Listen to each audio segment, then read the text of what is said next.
Hey family, before we start, grab your tea, get comfortable, and make sure you've hit that subscribe button so you don't miss stories like this.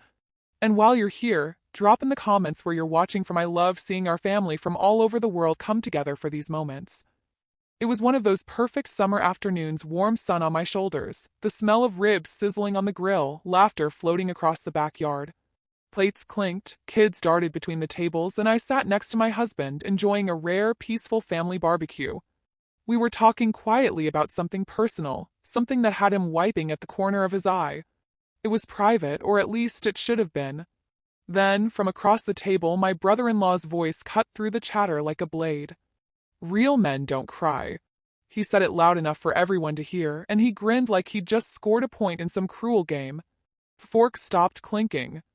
Conversations trailed off. Even the kids froze mid-run. My husband's shoulders tensed. I looked at him, then at my brother-in-law.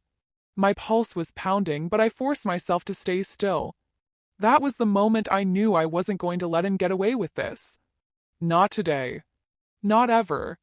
And what happened next? Let's just say the barbecue went dead silent and he couldn't even look me in the eye. Before we go any further, let me tell you a little about us so you understand why that comment hit so hard. My name is Rachel Carter. My husband, Daniel, and I have been married for 6 years. We're not perfect, but we're solid, the kind of couple that still holds hands in the grocery store and leaves little notes for each other on the fridge. Daniel's not the loudest in the room, but when he speaks, it matters. He's kind, patient, the sort of man who listens before he talks. And yes, he's not afraid to cry. He cried at our wedding. Cried when our daughter was born. He even cried once during a movie, and he'll admit it if you ask. To me, that's strength. Real strength. But to my brother-in-law, Craig, it's weakness.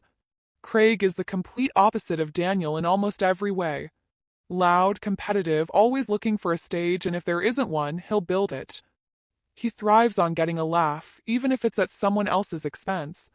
And for some reason, he's decided Daniel is his favorite target. Family events, Craig's the guy holding court, drink in hand, throwing out one-liners. On the surface, they sound like harmless jokes, but the punchline is always someone else. Usually Daniel.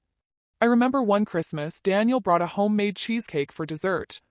Everyone complimented it until Craig leaned back in his chair and said, "Look at you, Gordon Ramsay. Gonna open a cupcake shop next?" Everyone laughed, and Daniel smiled, but I saw the way his shoulders stiffened. Then there was the time Daniel helped his niece with a school art project at a family picnic. Craig took one look and announced, "Wow, the things real men do for love. Guess I'll stick to my truck." It was the kind of comment you could play off as teasing, but over time it wears on you. And Craig? He's made a habit out of it. It's not that Daniel can't stand up for himself, he just chooses his battles carefully. He's always said, "It's not worth the fight." But to me, every one of those digs was a little cut, and eventually too many cuts start to bleed. Funny thing is, when I first met Craig, I actually liked him. Back then, his jokes seemed harmless. At my first family barbecue with Daniel's relatives, Craig teased me about my small appetite, said I'd never survive in their family because I couldn't handle a second helping of steak. I laughed along. I thought, he's just a typical big brother type. Loud, maybe a little brash, but harmless. But over time I realized there was a pattern. The jokes always had a target, and he always aimed at the quiet ones. He'd never go after his loud, quick-witted sister-in-law because she'd bite back. But Daniel? He's a listener. And in Craig's eyes, that made him an easy mark. Family BBQs became something I quietly dreaded. Craig would find a way to steer the spotlight his way, and before long the conversation would turn into another round of, "Let's laugh at Daniel." Sometimes Daniel would just smile and change the subject. Other times, he'd excuse himself to check the grill or grab another drink, little escapes to get a breather. And I'd sit there, pretending not to notice, my jaw tight. Till I held back. I told myself it wasn't my place to start a war. That maybe one day Craig would grow up or at least get bored. But that day never came. If anything, the digs got sharper. More public. And then came that barbecue, the sunny afternoon when Craig decided to turn his words into a weapon right in front of everyone. Only this time I wasn't just going to smile and let it pass. This time I had a reason to make him regret it. Craig's comment at the barbecue wasn't the first time he tried to humiliate Daniel, not by a long shot. Pattern started small. Little jabs here and there, the kind you could almost convince yourself were harmless. The kind you excuse because that's just how he is. I remember one Thanksgiving in particular. Daniel had taken up cooking as a hobby, not just grilling burgers, but real recipes. He found peace in the kitchen. It was his way of unwinding after work, a creative outlet. That year, he decided to take on the challenge of roasting the turkey himself. He spent days researching recipes, basting techniques, seasoning blends. When the big day came, the house smelled like heaven: rosemary, thyme, a hint of citrus. Everyone complimented the turkey. Even Craig at first. But later, as we were cleaning up, Craig leaned against the counter, smirking. "You know, Dan," he said, "you keep this up and we're gonna have to start calling you Danielle. Cooking's kinda girly, don't you think?" The room chuckled. I froze. Daniel smiled politely and said, "Guess I'm just secure enough to enjoy it." But I saw the flicker in his eyes, that moment where the pride he'd felt deflated just a little. I wanted to say something, but it was Thanksgiving. Everyone was in a good mood. So I bit my tongue. That was the first time I realized Craig didn't just tease for fun, he teased to draw blood. The next big one came on Daniel's birthday. Craig showed up with a small wrapped box. Daniel opened it, and inside was a t-shirt with bold letters, "Man Up," across the chest. Craig laughed.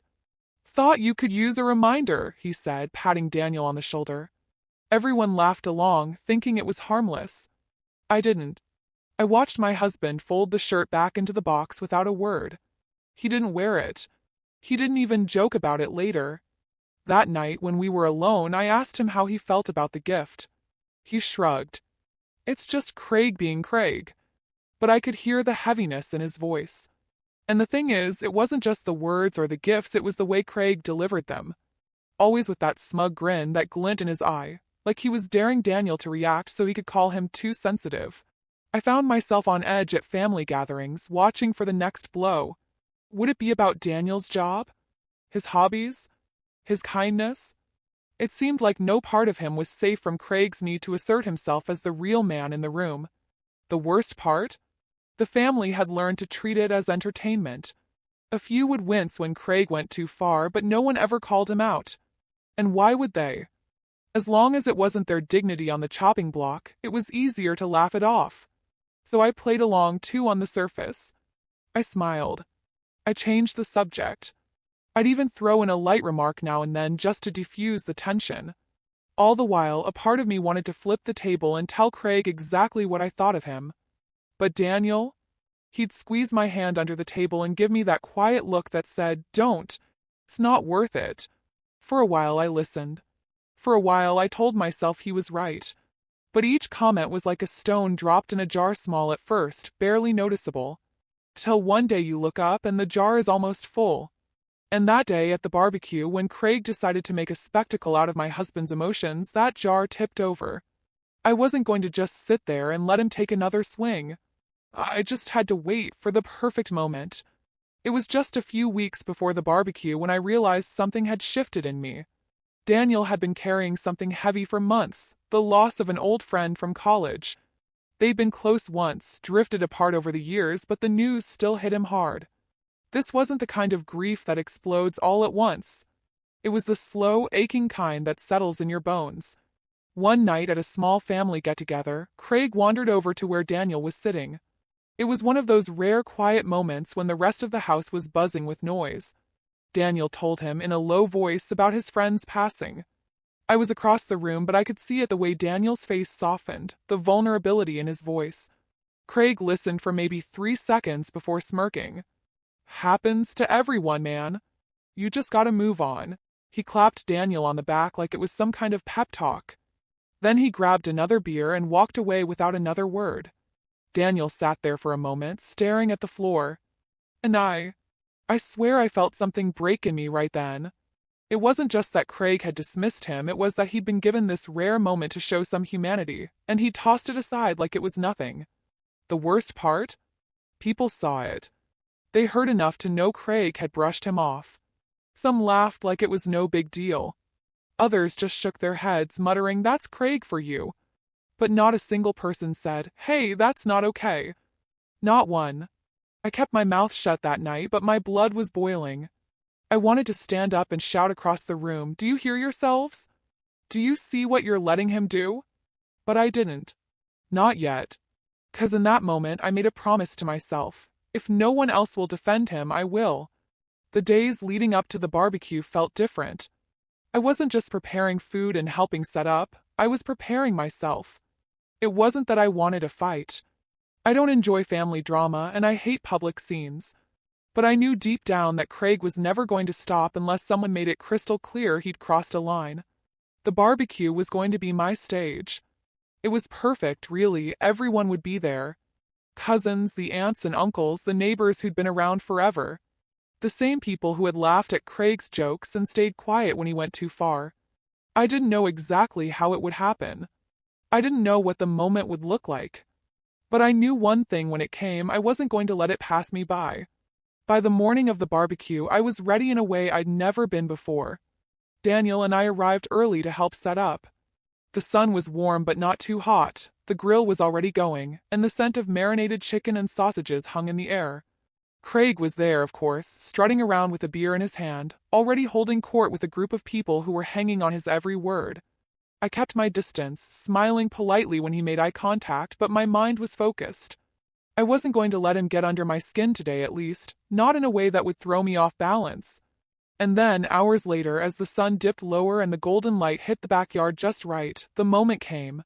Craig didn't know it yet, but all those years of little digs and cutting remarks were about to come back to him. And this time I wouldn't be smiling. The barbecue had been rolling along for hours. Plates piled high, kids darting through the yard with sticky fingers, the smell of charred burgers and sweet corn lingering in the air. I'd almost let my guard down, almost. Daniel was sitting next to me at the picnic table, leaning in close, talking quietly about a story his late friend used to tell. It wasn't a sad conversation exactly, but I could see his eyes glisten in the soft evening light. That's when it happened. Craig's voice sliced through the laughter like a jagged blade. "Real men don't cry." He said it loud, loud enough for the neighbors to hear if their windows were open. And then silence. It was the kind of silence that hums in your ears. Couple of people let out nervous chuckles. Someone coughed. Another relative suddenly became very interested in their coleslaw. But most just sat there, pretending not to notice, while the words hung in the air like smoke. I turned my head toward Daniel. He wasn't looking at Craig. He wasn't looking at anyone. His eyes were fixed on the table, his jaw tight, his knuckles pale around the fork he was holding. I felt something inside me twist. Under the table, I reached for his hand. My fingers curled around his, squeezing just hard enough to let him know I've got you. He glanced at me for a split second, and I could see the mixture of embarrassment and resignation in his face. This wasn't new to him. Craig had been making digs like this for years. But the thing that hit me hardest? The way Daniel was already bracing for it to be ignored again. Craig leaned back in his chair, smirking like he'd just delivered the joke of the night. His beer sloshed a little in the can, and he raised it for a sip, his eyes scanning the table to see who would back him up. Somebody, I think it was one of the cousins, quickly changed the subject to the dessert table, asking if the pies were ready to be served. Conversation began to sputter back to life, but not for me. For me, time had slowed to a crawl. I could feel the heat rising in my cheeks. My heart was pounding, but not from embarrassment, from focus. I had been waiting for the moment when Craig crossed the line in a way no one could ignore, and here it was, gift-wrapped in front of the entire family. But I didn't take the bait. Not yet. Instead, I breathed in slowly and let my hand rest in Daniel's lap, keeping that connection between us. I let Craig think he'd gotten away with it, the way he always had. The truth was, I was already crafting my response, not for now, but for later when it would matter more. When it would sting. I knew one thing. The next time I spoke on this subject, Craig wouldn't be smirking. For the rest of the evening, I kept my tone light and my smile polite. I laughed at jokes, I passed the potato salad, I asked people about their kids. On the surface, I was just another guest enjoying the summer air. But inside I was replaying his words over and over. Real men don't cry. They weren't just words. They were a message, meant to put Daniel in his place, to chip away at his dignity in front of people he loved. And if Craig thought he could keep doing that without consequence, he was about to find out just how wrong he was. After Craig's little performance, the evening didn't really feel the same. Oh, the laughter picked back up eventually, but it was thinner now, like the air right before a storm. I didn't say a word about what happened. I didn't have to. My silence was loud enough. From that moment on, I moved differently. I stopped leaning into conversations and instead stayed perched at the edge of the picnic table bench, my eyes scanning the yard as if I were simply enjoying the scenery. In truth, I was watching, observing. When Craig walked by with his plate for seconds, I gave him a polite smile, the kind you'd give a neighbor you barely know, and shifted my attention back to Daniel. My husband knew me well enough to sense it. This wasn't me being shy. This was me pulling back. The rest of the family noticed, too. At one point, Daniel's aunt leaned over to me and asked, "You okay?" "You're quieter than usual." I just nodded and said, "I'm fine. Just enjoying the evening." But the truth? I wasn't enjoying it. I was studying it. Every word, every interaction, every sidelong glance between Craig and the others. I was mapping the social terrain like a chessboard, and Craig had just made his most arrogant move yet. Across the yard, he was in his element, beer in hand, regaling a small circle with some exaggerated story about a bar fight he'd almost gotten into years ago. They laughed. He puffed out his chest like a rooster in the sun. And all I could think was, he has no idea what's coming. I made sure to keep my distance. Not cold enough to cause a scene, but far enough that he couldn't bait me into another round of banter. Craig thought I'd forgotten his jab at Daniel. My absence from his orbit told a different story. Even the kids seemed to sense the change. Normally, I'd be helping them with the bubbles or the chalk art on the driveway.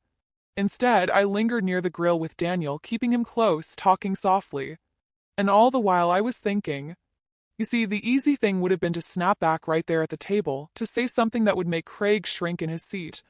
But easy isn't always effective. Craig thrived on immediate attention, even negative attention. If I'd given him that satisfaction, he would have twisted it into a joke and walked away feeling smug. No. I wanted something that would hit him differently. Something he couldn't brush off with a laugh. As the sky shifted from gold to pink, I watched Craig from across the lawn. He was playing cornhole now, calling himself the champ, and boasting like the prize was more than a $10 gas station gift card. I caught him glancing at me once, then again. He knew I was being distant, and it was starting to itch at him. That was good. Let him wonder. Daniel stayed close to me for the rest of the evening.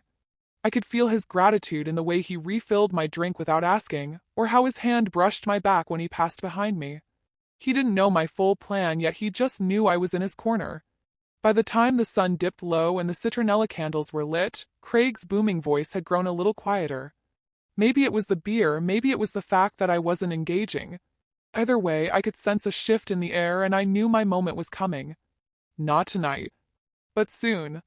Because some lessons aren't taught in the heat of the moment.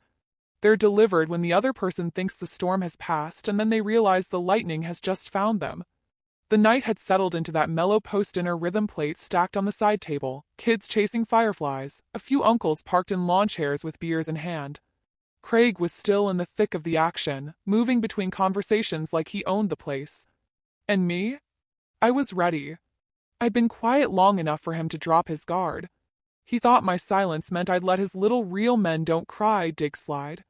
But silence, when used well, is a tool. And mine was sharpened to a fine point. I waited until he was sitting at the long patio table with about half the family. Daniel was next to me, relaxed now, and Aunt Sharon was telling a story about her old neighbor who'd lost his job and had to start over in his 40s. That was my opening. I leaned in just slightly, my voice casual, even warm. You know, that reminds me of the time Craig almost bought that gym a few years ago. What happened there again? The shift was subtle, but I saw it, his shoulders tensed. His smile stiffened just enough for me to notice. The gym. He hated talking about it. It had been his big break, the thing he'd bragged about for months. But the deal fell apart, and from what I'd heard, it wasn't just bad luck. He'd overpromised, underdelivered, and the investors had walked. The whole thing had been a sore spot ever since. He laughed, but it was that thin, uncomfortable laugh people use when they're trying to pretend they're fine. Oh yeah, that didn't work out. You know how it is. But I didn't stop there. Yeah, but you put a lot into it, right?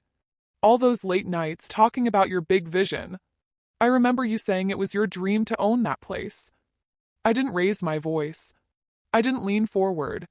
I just let the words sit there, easy and unthreatening, and waited. The others at the table turned toward him. Someone even nodded like they wanted to hear the story. The way they'd all turned when he mocked Daniel earlier. Craig shifted in his seat, trying to steer the conversation elsewhere. Yeah, well, dreams change. Anyway, but Aunt Sharon, bless her curious heart, jumped in. No, I remember that too. Weren't you going to have your own training program and everything? The tiniest flicker of annoyance crossed his face. He didn't like being reminded of promises he hadn't kept. I kept my expression neutral, almost sympathetic. It must have been hard, though, seeing something you worked so hard for just slip away. There it was, the first crack in his tough guy armor. His jaw tightened. His hands, resting on the table, curled into loose fists. I moved on, he said, his voice clipped now. No point dwelling on the past. I tilted my head, keeping my tone light. Of course. It's just, you've always said failure builds character, right? For a split second, our eyes locked and I knew he knew. This wasn't an accident. This wasn't small talk. This was the mirror I'd been holding up to him, angled just so. The group was watching now, waiting to see what he'd say. Craig forced a smile, but the edges didn't reach his eyes. He gave some half-hearted comment about how everything happens for a reason, and drained the last of his beer. I leaned back, satisfied. I didn't need to twist the knife. Not yet. All I needed was to remind him that nobody's untouchable. Not even the guy who thinks he's the toughest man at the table. Daniel stayed quiet beside me, but I felt his knee press lightly against mine under the table, his quiet way of asking, was that on purpose? Yes. Yes, it was. 'Cause sometimes the best way to prepare the stage for the main act is to make sure your audience is already leaning forward in their seats. Conversation around the table had shifted to something softer. Uncle Mark was talking about his heart surgery last year and how it had changed him. There was this strange, quiet respect in the air. People were listening. I glanced at Daniel, his hand resting on his drink, his shoulders a little less tense now. He still hadn't said much since Craig's "real men don't cry" jab earlier. And in that moment, I decided it was time. I leaned forward, my tone calm but carrying just enough weight for the table to focus. You know, I think people get it wrong when they say strength is about never showing emotion. Real strength. I paused, letting the space fill with the sound of distant laughter from the kids playing by the fence, is standing in the middle of something painful and letting yourself be seen anyway. No one interrupted. Daniel cried when his dad passed away, I said gently. And you know what? That was one of the bravest things I've ever seen. Craig shifted in his seat, pretending to fiddle with his phone. I continued, keeping my voice even. Because crying doesn't make you weak. It means you're not afraid to be human.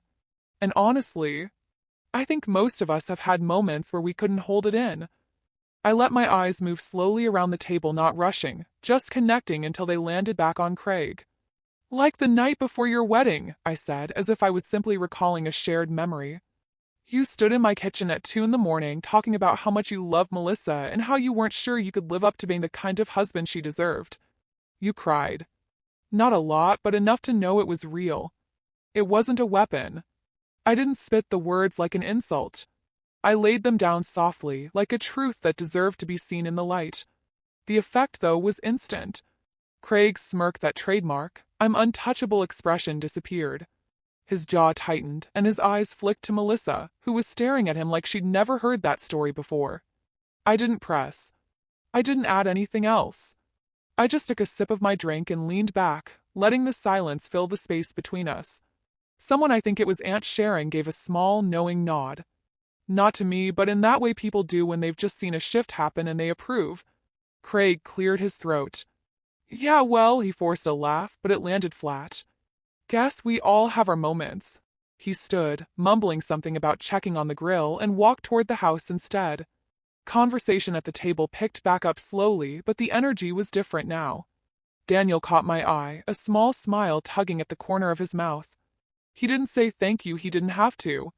In my head, I replayed that moment in my kitchen years ago. Craig had been pacing, his voice low and uncertain, trying to hide how much the pressure of marriage was getting to him. I'd offered him tea, sat him down, and told him that Melissa didn't need perfection, she just needed him to show up with his whole heart. That night, I'd thought of it as one of the few real, human moments we'd ever shared.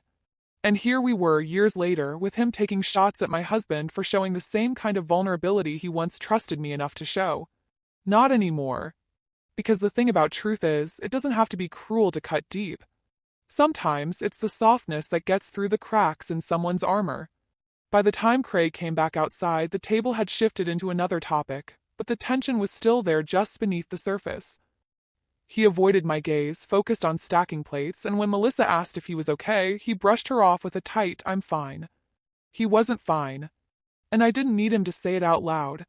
What mattered was that the whole table had seen the moment. The exact second the man who prided himself on never crying was reminded in front of everyone that he already had. And from that moment on, the air was different. The ground had leveled. Craig stepped back out into the yard a few minutes later, holding a tray of buns he didn't need to be holding. He set them on the picnic table like it was a task that required his full attention.